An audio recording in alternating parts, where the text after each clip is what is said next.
because we believe that we are a shining beacon of democracy in the rest of the world. So you turn to your politicians and you say, look, there's a problem here with democracy, please fix it. The problem is that they themselves are the problem, so they're not going to fix it.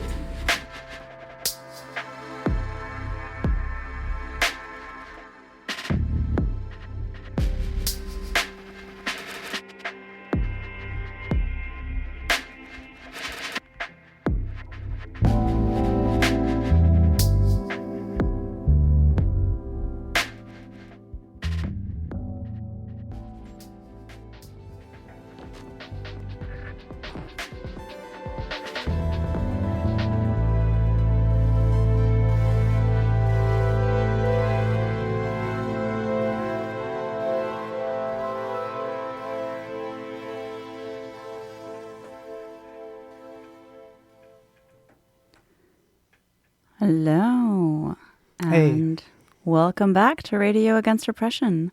You just heard Tadlil by Raymond Haddad, who is a Palestinian composer and bass player based in Haifa. And if you thought, wow, that's a really cool song, I've never heard that one before. No, you haven't, because it is on a new album that is coming out on October 17th called Sono Levant, that yours truly is also on. Yeah, welcome back to Radio Against Repression. You know, we're calling it now 8 months of the podcast and radio hour, which tries to deal with censorship, repression and defunding around artists and activists standing against the genocide in Palestine, particularly in Germany. We've got a pretty packed show once again, and we've got a few questions, and we've got some questions for one another. Jara and I obviously here live in the studio, and I guess we're going to jump right in. I'm Jara. Yeah, I'm Alex. I guess I should add for people who haven't heard. All the archive is under Radio Against Repression in your podcast app. How have you been? It's been a minute. We haven't been in the studio together for a few months.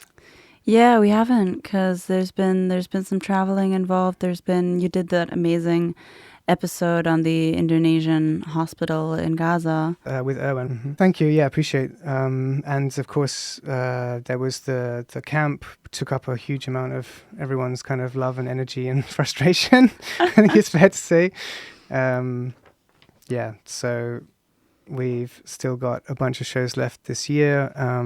And of course, we're always open to suggestions and show ideas and guest ideas. So yeah, you can get at us at subtextradio@postio.net or via the Instagram. So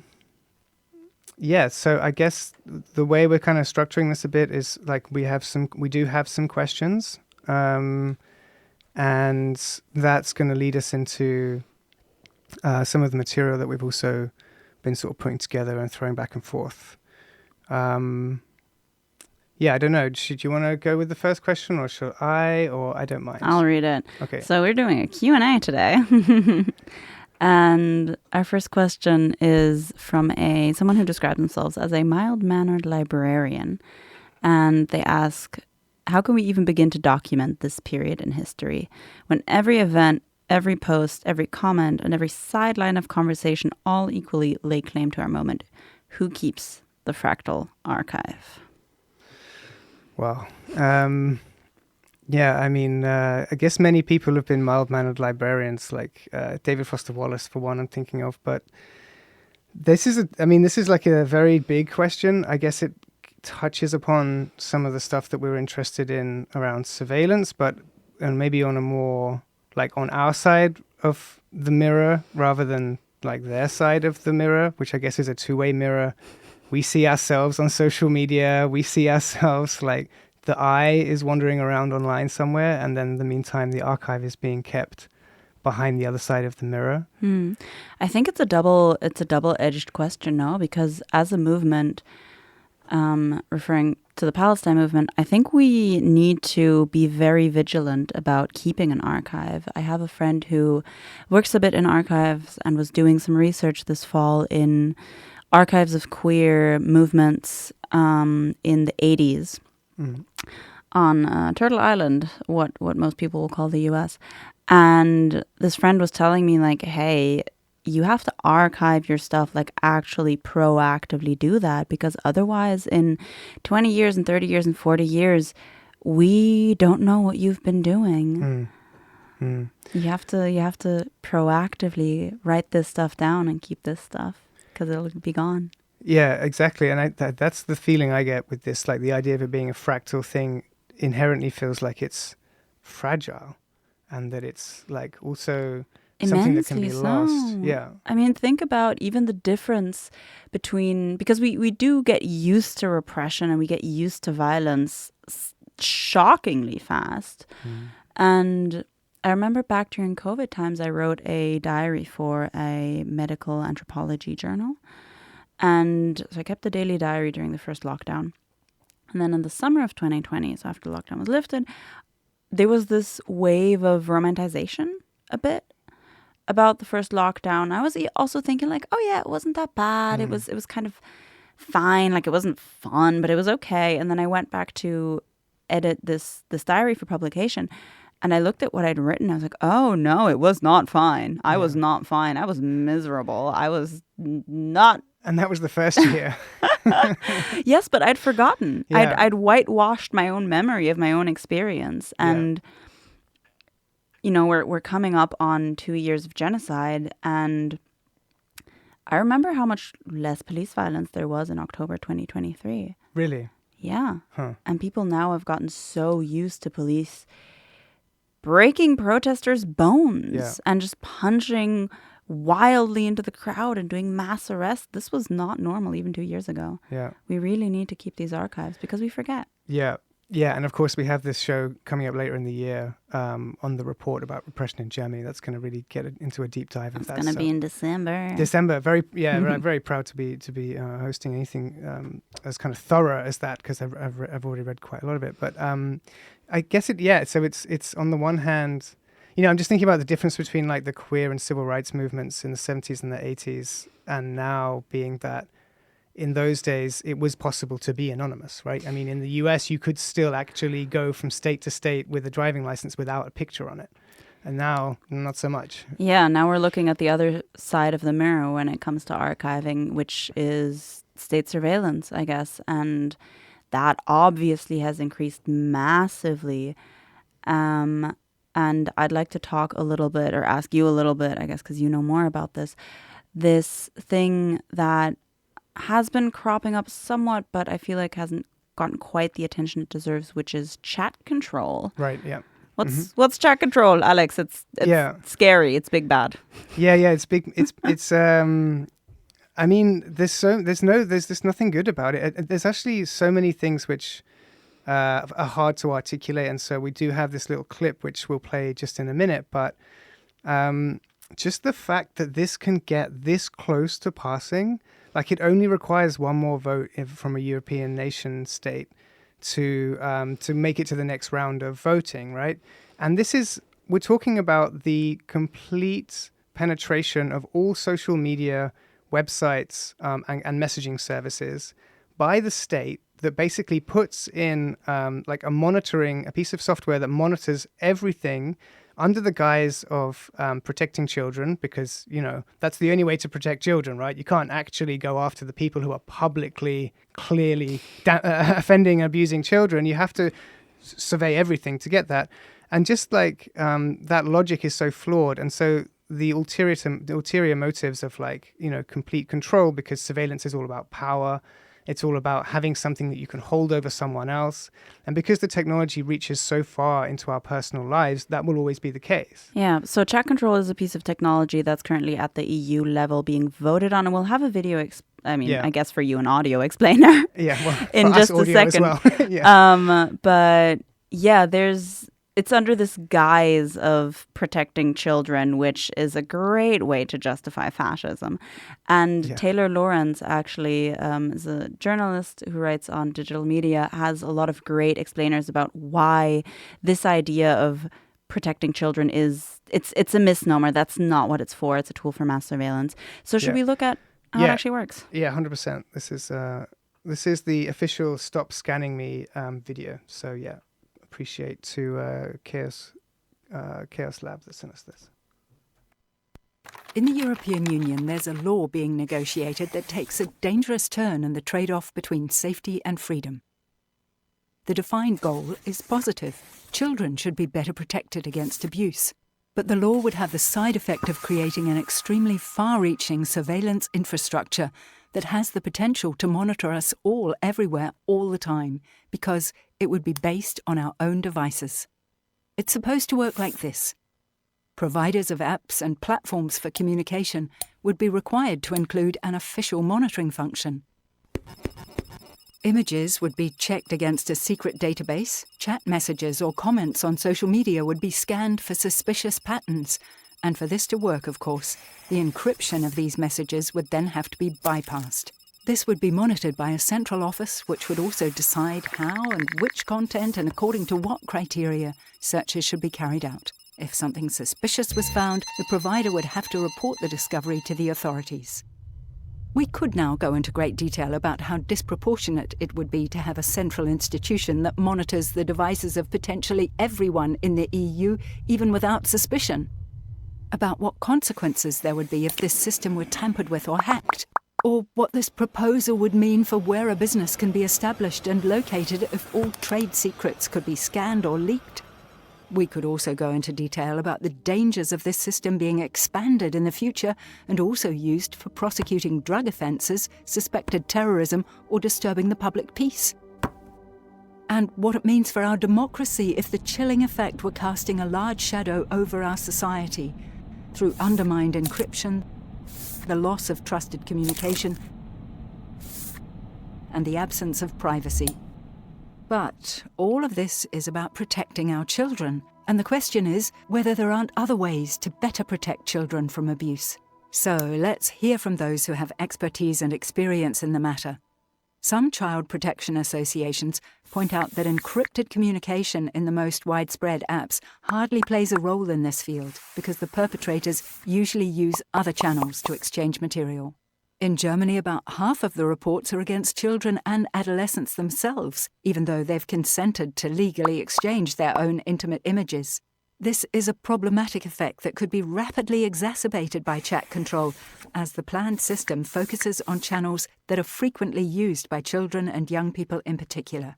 Child protection associations have long been calling for more resources and staff for the officers responsible for protecting children. There's also a lack of mandatory training in child protection. Children need to know where to get help and what adults are allowed to do and what not. And in order to be able to recognise possible victims more quickly, teachers and other educators must be trained and sensitised. With this in mind, we're calling for the money that's planned to be funnelled into a dystopian surveillance machine to be invested in real and effective child protection measures instead. With this alternative approach, we have the opportunity to achieve two goals. Children and teenagers are protected more effectively and sustainably from abuse. Confidential communication and privacy, guaranteed by the Charter of Fundamental Rights, are preserved. Help us stop the proposed law by spreading this video and go to stopscanningme.eu to stay informed and learn what you can do. The most sort of generic infomercial voice, but a really concise and I think pretty clear description of what they're trying to pass. And what is really a dystopian tool, because it would mean loss of all privacy, and social media apps doesn't just mean Instagram and Facebook. It means Signal. It means Telegram. It means no more secrets. Anything you've ever said to anyone would go through a central database. And it's like the militarization of day-to-day life for all people in the European Union. And the way that really came home for me was we were both at different parts of this conference and workshop yesterday. We sort of missed each other, but I guess we picked up on the information. We traded off. Yeah, both ends of the thing, which was, you can tell me about the workshop, but the conference was called Digital Surveillance, How States Are Spying on the Resistance, and it was organized by Amnesty International at the HOW. And this was kind of late last night, and I did make some clips from it, which we can have in a minute, but I just wanted to say, like, I don't have the names of all the speakers, but I'm diplomatically not knowing any of the names, so I don't know any of them. Some of them weren't even on the ticket stub that I got given. But there was one quote that's really stood out, which I wrote down at the time, so I'll give that to you now. The guest said, I would say that democracy is less about representative shared decision-making and elections, so much as having ways to control and prevent the centralization of power, and that digital surveillance is the most deadly tool for destroying checks and balances on power, because once you have people's private information and habits, you can blackmail those persons. And, they were giving multiple examples of this having actually happened. This happens all the time, basically. And the further you swing towards totalitarianism, the less digital privacy and non-surveyed interaction you have. And so they had, for example, like a huge piece by Brian Eno and Forensic Architecture working with Amnesty International, which demonstrated all of the Pegasus attacks from like 2011 to 2019 in a very kind of like clear way. Pegasus, the Israeli spyware. Yeah. That Germany has also been using. Yeah, Germany, Greece, Italy, all these different nation states. And the thing that I wanted to mention, the reason why I wanted to bring in Pegasus, because it's like that penetration of your mobile phone device and like opening up of like every piece of information that sort of sucks out like a vacuum cleaner. That's what chat control would do for the whole of Europe. Yep. Like it's wild. Like, and that stuff is archival. Like, talk about who owns the archive. Like, yeah, it goes back, and it can get everything that's really ever happened on your device. So let's just hear from those experts quickly, and then we'll have one more track. In the case of solidarity, yes, I did say that, and I continue to say that sometimes it's good, but it can also endanger. For example, in our case, when I realized that I was being spied on, and I could not tell by who specifically, I could not go public about it because I knew this would put me at high risk. I will lose access to information. People that I was engaging with would desert me, and that means jeopardizing our work. But when other people in my network decided to go public about it, I could not be left out. And then I was forced to join them also as an act of solidarity to say they are not the only one. We all have been infected with this virus, and we want this and that. And since the government is not responding and it keeps denying that we don't have any evidence because it doesn't believe in the report of Citizen Lab or Access Now, what do? We were forced to go on a public campaign to say, it's like shouting and saying, I'm here, I have a deadly contagious virus, and then everything is on freeze. Your most intimate details are being exposed. And I think when we look at surveillance, states do surveillance. They don't just do it passively. States do surveillance because they want to know what's happening to be able to change something. They'll say they want to know what's happening so we stop a crime or investigate a crime. But in just the same way with surveillance, you can figure out, okay, who's seen as a threat to us, whatever that looks like.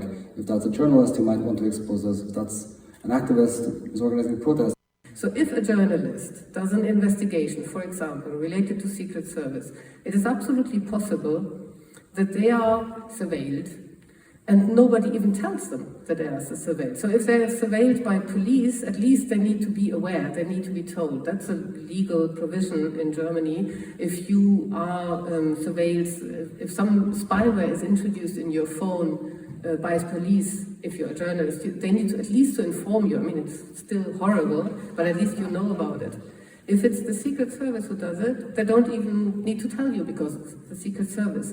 So it can happen that the journalist investigating about Secret Service matters speaks to sources from potentially even the Secret Service themselves, and then they are spied. And what does that mean for the sources, for the people who share the information, which the journalist needs to disclose wrongdoing, corruption, whatever? Because as you also explained, and Donika as well, if you have no access to your own files, then how are you going to prove to a judge that you were wronged? No judge, even the judge, and in many cases, like in Poland, for example, this is the thing. Polish judges were signing off the use of spyware. They authorized it. So now you're a journalist, for example. You have to go to the same judge and ask them to investigate the case. Okay, you see the problem. Human rights defender, at least from the other part of the world I'm coming from, not Europe, human rights defending is not a profession where you're earning money. It means you are sacrificing your time for something you believe in, for yourself and for your community. And that being said, throughout the years that I have worked in defending my own right and the rights of others, it was not a ton of money that I was earning. In trying to catch up with the system that was already broken, this puts me already in the limbo. Because we believe that we are a shining beacon of democracy in the rest of the world. So you turn to your politicians and you say, look, there's a problem here with democracy, please fix it. The problem is that they themselves are the problem, so they're not going to fix it. So first of all, there's litigation. And as difficult as it is, we need to litigate the shit out of them. So every single case that can be brought before a judge has to be brought, and keep it on the agenda. And also keep the revelations coming. We have to keep it on the agenda. It's a bit like in the United States, people are pretty desperate there, but use all the means you have. Litigate, reveal, expose, but also call for the same level of transparency, or let's say insight, into government business as they want to have into our business.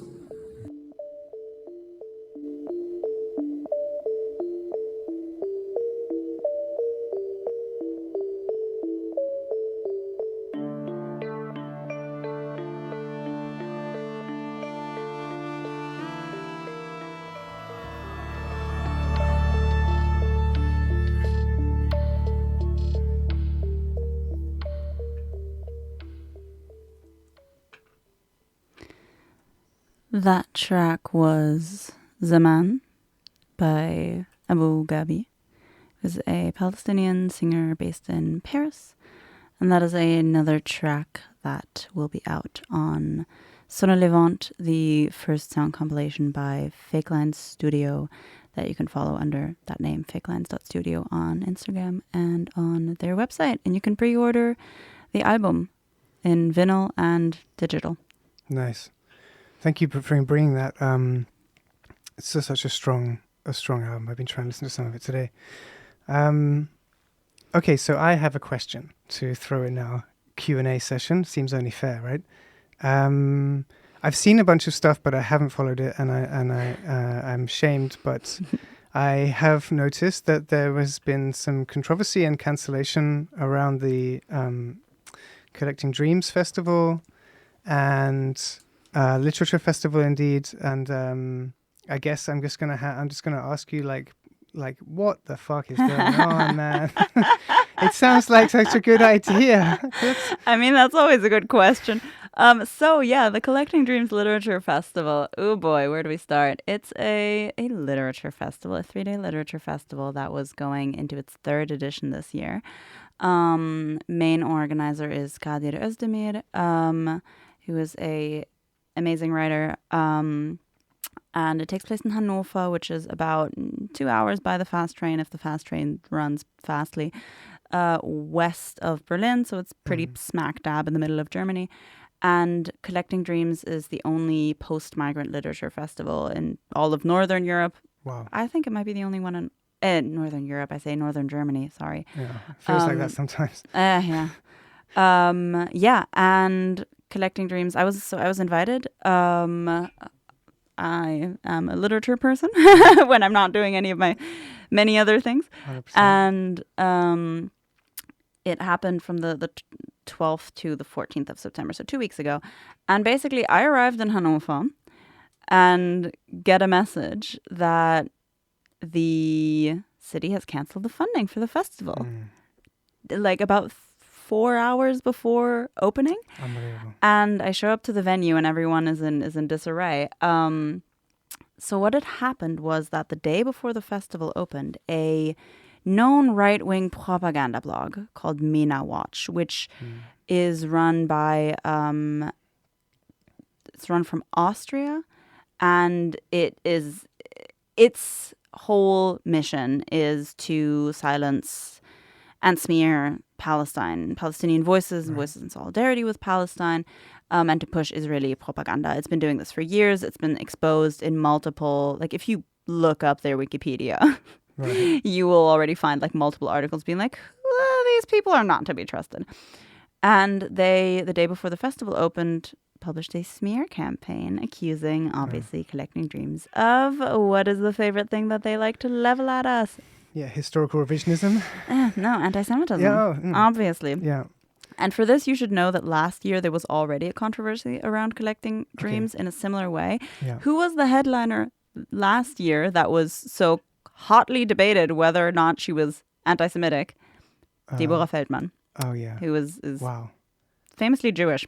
Yeah. So we love the Austrians and the Germans debating whether Jewish people are anti-Semitic for defending Palestine. And she's made a lot of her work around this as well. Yeah, so yeah. it's not like it's hard to get access. Yeah. And so there was the smear article basically naming a bunch of different people, including me, who were invited to the festival and basically claiming that we're all, like with me, they made like a 4-point like guilt by association, basically linking me to Hamas, which is kind of insane, but fun times to see how this works. Yeah. And the city got cold feet, and the cultural office of the city said also that they got 6 or 7 emails about this issue, about the festival, which is insane. 6 or 7 Yeah, is it's not a critical really, mass. Yeah. Come on.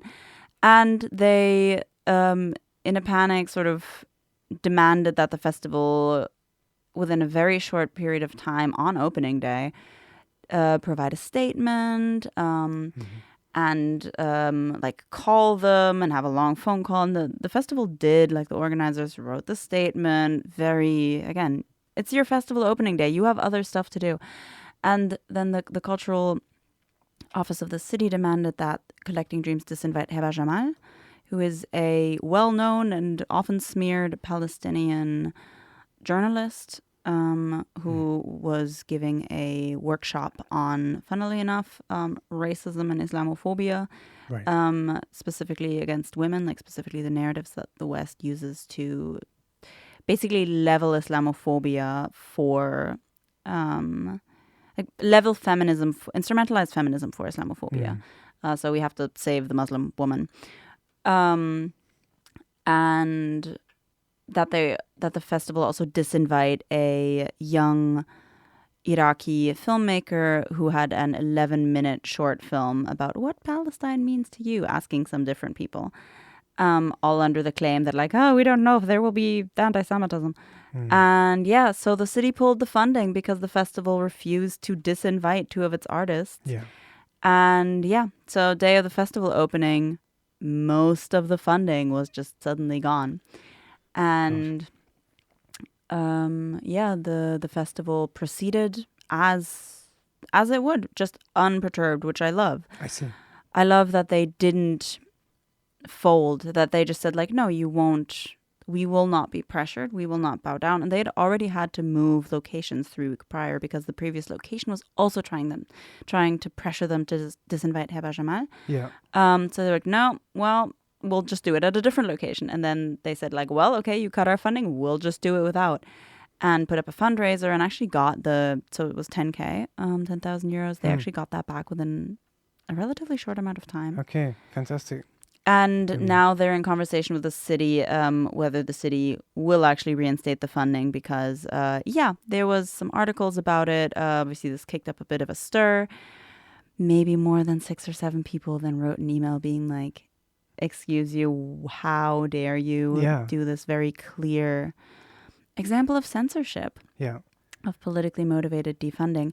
And I just want to say that absolutely chapeau to Collecting Dreams for standing their ground. I love that they did that. And also, I think it shows a little bit within the artistic sphere specifically just how fast and how easy these institutions are to pressure like 6 or 7 emails and a random blog post by some author that if you look him up, you find nothing on a right-wing propaganda site, and they cave. Yeah.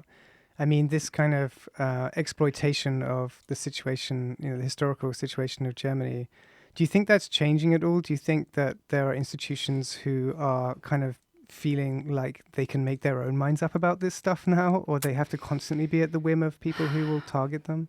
I don't see that changing in practice. Collecting Dreams really is the first where I see it happening, that the people really weather the storm and weather the consequences and stand up to it. And I think that is so admirable, and I think it is no coincidence that this is a queer-led and a POC-led festival that actually stands up, because I have seen very, very few institutions standing up.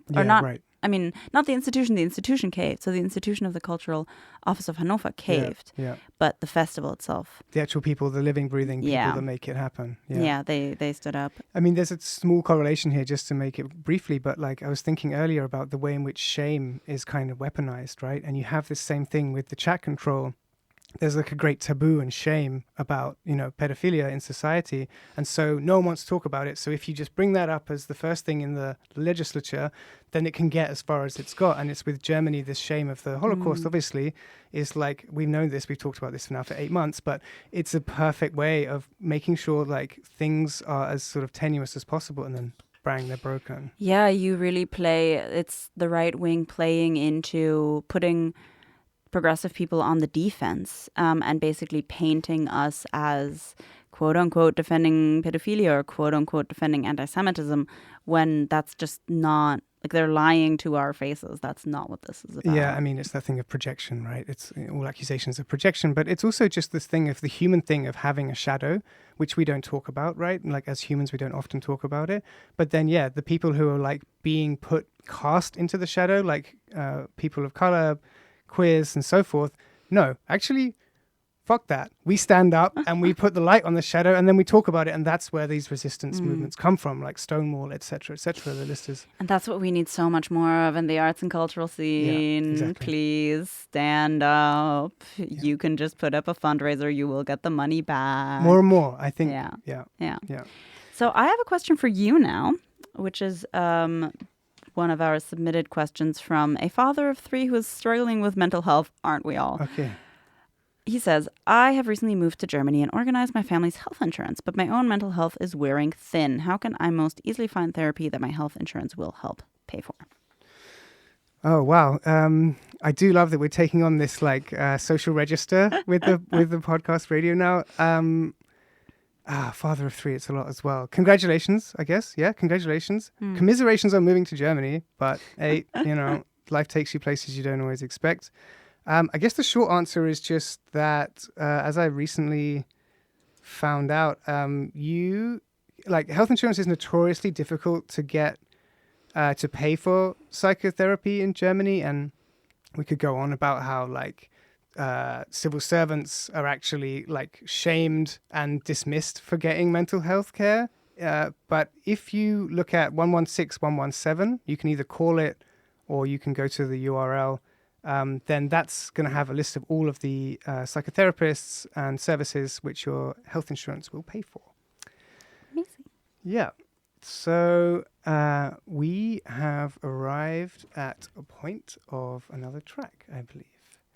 We have not arrived at the point of another track. We've arrived at the point where we realized we should have planned a little bit better. We're at the point where... Oh, fuck. Okay, we have got some shit to say. My bad, people. So the questions keep coming. I appreciate the answers too. We had a really big turnout on Saturday, which I completely missed because unfortunately my life partner fell off her bicycle and I was in hospital for 5 hours. But I saw afterwards that it was the biggest demo for Palestine in German history. That's one way to avoid the controversy by spending it in the hospital. I hope. Very fucking Still convenient. Sorry for you. God bless. She's getting better. That's good. But yeah, so I mean, there's 150,000 people that would probably like to listen to this podcast. Can everyone please just share it with 5 of them today? Yeah. What was it like? What was going down? So there was 2 protests on Saturday. There was there was United for Liberation, which was a smaller protest that was happening at Moritzplatz here in Berlin, and then there was the big Zusammen für Gaza that you say, like, yeah, there's the number you see everywhere is 100,000 people, which would make the biggest protest for Palestine ever in Germany's history. And some numbers even say up to 150,000. Obviously, the cops probably say there was like 4 people there. Yeah. Because they're not good at counting. They're not good at numbers.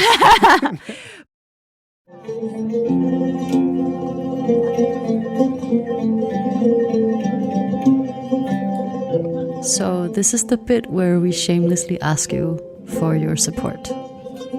If you think this content is important and you'd like the podcast to get its wings, consider supporting us on patreon.com/Radio Against Repression. Even a €2 donation helps to keep the lights on. But signing up for a free membership and a 5-star rating would be so appreciated.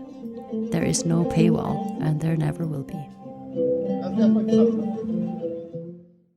But yeah, I was there. I was there all the way from the beginning to the end, and this was a protest organized by multiple different groups. Most controversially, of them, Die Linke, so the left party in Berlin, in Germany. For those who aren't in Germany, how does it feel to be God's favorite? And also, the left in Germany is not, as you would think of from any reasonable leftist movement or anything that like calls themselves left.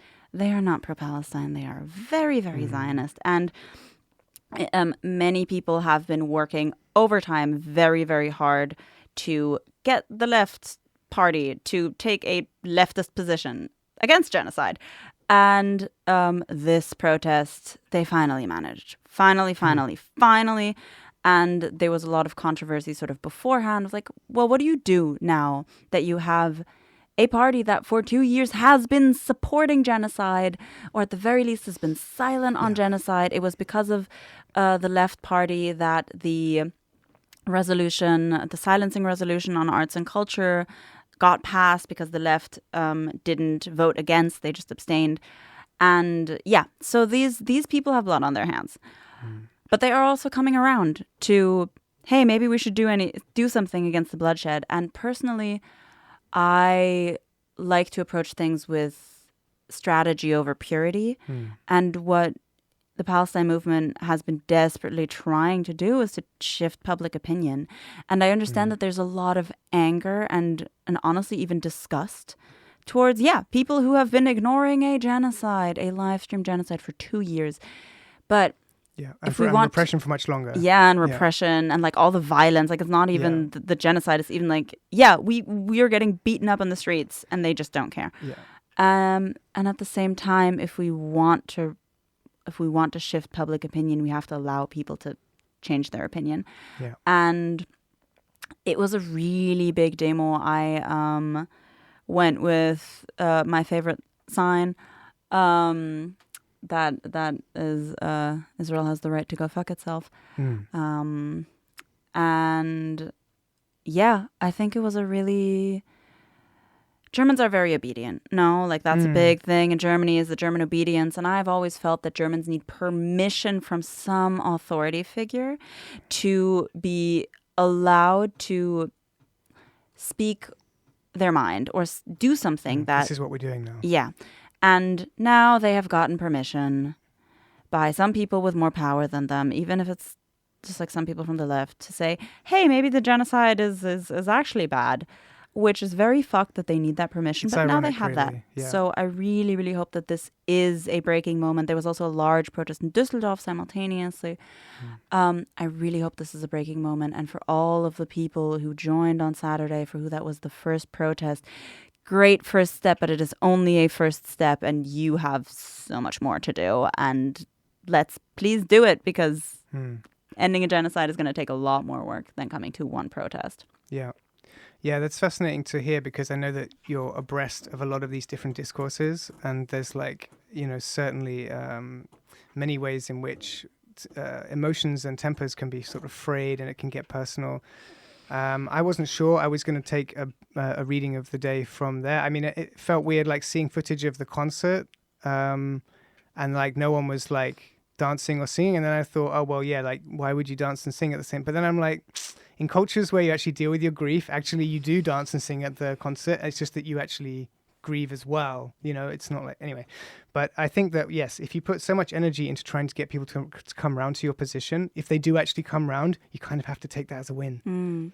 Yeah. Unfortunately, like it hurts. You have to eat it. I mean, that's what they did in the civil rights movement. And we have to continue pushing. Like, it's not enough to say, like, oh yeah, maybe stop the genocide, but don't questioning Israel's right to exist as anti-Semitism. Like, no, we have to really push and continue pushing and continue pushing. But we have to take the people from where they are and continue pushing. Yeah.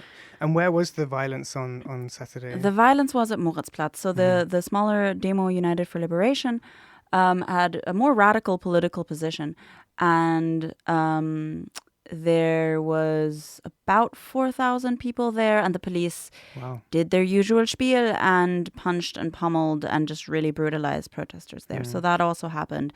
And documented and recorded them and all of the things. And documenting and recording is a great segue to something I learned yesterday at the Digital Surveillance Day in Hau. So the police love recording protesters all the time at Palestine protests. Like, they're always filming us. Yeah. And that is bad. Anything the police do, usually very bad. But just as a rule of thumb. Except counting. Oh, no, they're bad at counting. No, they're bad at counting too. Bad at counting. Sorry, yeah. And I learned yesterday that in Hessen, which is a federal state in the southwest of Germany, sort of middle-ish, more towards southwest, there has been a pilot project of the police using AI facial recognition in public spaces. Great. So this pilot project has been 50 cameras in Frankfurt, in the area around the train station. So not just in the main station, but sort of the area around it. Yeah, they started in July. Wow. And there's 50 cameras that are enabled with facial recognition, but a judge still has to approve it. So if they're looking, like, it still has to go in front of a judge, and then they have to ask the judge, like, hey, can we use facial recognition to see if this specific person... But once circumstances change, they'll always get the permission. Once circumstances change, and circumstances might be changing, because they're now obviously pushing forward to allow that just on a blanket basis. Yeah. And that would be terrifying, because then... You know, they have so much footage that it's very easy for the police to construct and invent charges. So in Berlin, just in Berlin right now, there's over 10,000 charges, both misdemeanors and criminal charges, against Palestine solidarity protesters alone that are still open because the courts are just completely oversaturated. They can't work on them. And most of these charges get dropped. And you can read more about that in the report by Courtwatch, Solidarische Prozessbegleitung, that have been monitoring Palestine solidarity protests for the last year and a half in Berlin. They just put out a great report that details a lot of this stuff. So most of these charges will be dropped. Most of this stuff is, you know, pardon my French, complete bullshit. And the police use it as a tool of repression. You just slap someone with anything you can. You see what sticks. And then likelihood is that the court is going to throw it out. But even having a court trial against you is already a tool of repression. Yeah. Because it's unpleasant, because there's a risk there of, you know, having to pay a fine for people who might be on a visa or might be especially looking for citizenship, being in that process.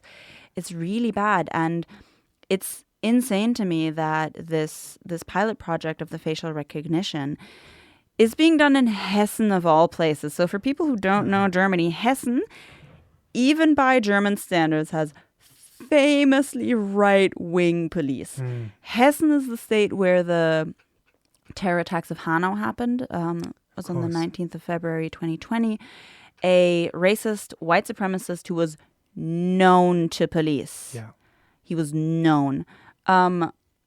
walked into a shisha bar and started shooting at migrants. Yeah. And then went out and started shooting at more migrants and drove to another location and shot more migrants. Basically, he shot 9 people and then himself. And the police, his own mother, I believe. Yeah, and his own mother. Yeah. And the police knew that he was unstable. The police knew that there's been credible accusations against him. The police knew that his weapons license was expired, and they did nothing. And they also didn't react to distress calls. Yeah. So it is the police's fault that 9 people were killed that day, plus the shooter and his mother. And then there was a special investigation force of 19 cops. And of those, 13 had to be dismissed because they were found to be right-wing extremists. Yeah. Hessen is very bad. And if this starts over there, it is going to spread to the rest of Germany.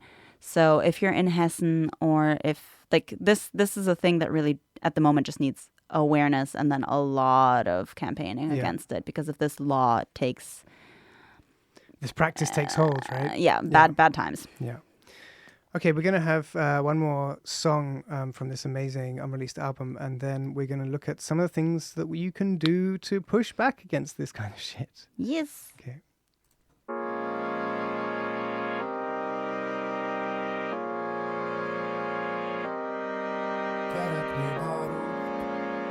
ربع خالي قلب حالي مشحون وحداني بعطر داري مسحوب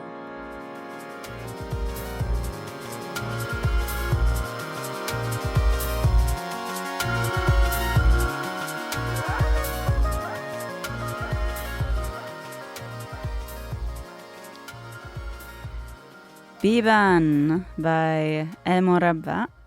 And that is another one. All 3 of the tracks that you've been hearing today are all on the Sono Levant compilation that will premiere on October 17th. And we're doing a little bit of a pre-release playing of these tracks because yours truly, I am on the album as well with... So cool.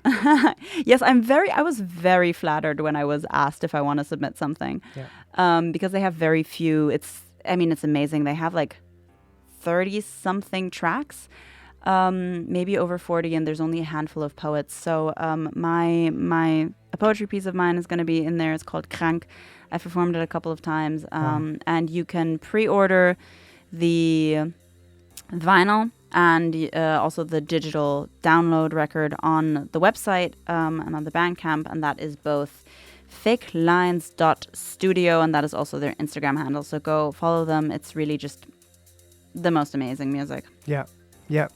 And and also my piece is there. It's going to be premiering on Radio Al-Hara on October 8th at 6 p.m. Wonderful. Radio Al-Hara is a radio based in Bethlehem. Check them out. They're great. They're great. I listen to it a lot, actually.